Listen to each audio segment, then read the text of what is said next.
समृद्धी महामार्गावर शुक्रवारी पहाटे 3 वाजेच्या सुमारास भरधाव ट्रॅव्हल्स बस ही ट्रकला धडकून अपघात घडला। अपघातानंतर ट्रॅव्हल्स बसने पेट घेतला। या घटनेत चालकाचा मृत्यू झाला आहे। या घटनेबाबत मिळालेल्या अधिक माहितीनुसार मुंबई ते बुलढाणा प्रवास करणाऱ्या ट्रॅव्हल्स क्रमांक MH19 CX 3015 हिचा समृद्धी महामार्गावरील नागपूर कॉरिडॉरवरील चॅनल क्रमांक 463.5 जवळ समोरील अज्ञात ट्रक चालकाने ओव्हरटेक करत असताना अचानक ब्रेक मारल्याने सदरील वाहनाला धडकून अपघात घडला। या घटनेनंतर ट्रॅव्हल्स बसला आग लागली।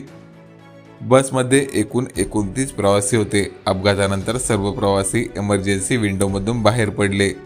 मात्र चालक अमोल शिलकर हा वाहनात अपघातानंतर फसल्याने तो बसमध्येच फसलेला होता, ज्यामुळे त्याचा मृत्यू झाला।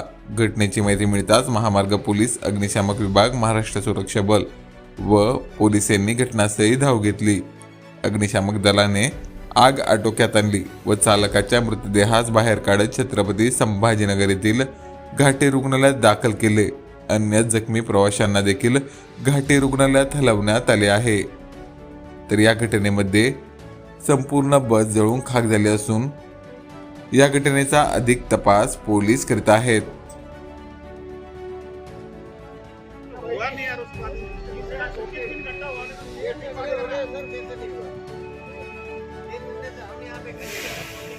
हो गया कैसे नहीं हुआ पूरा बस जल के राख हुआ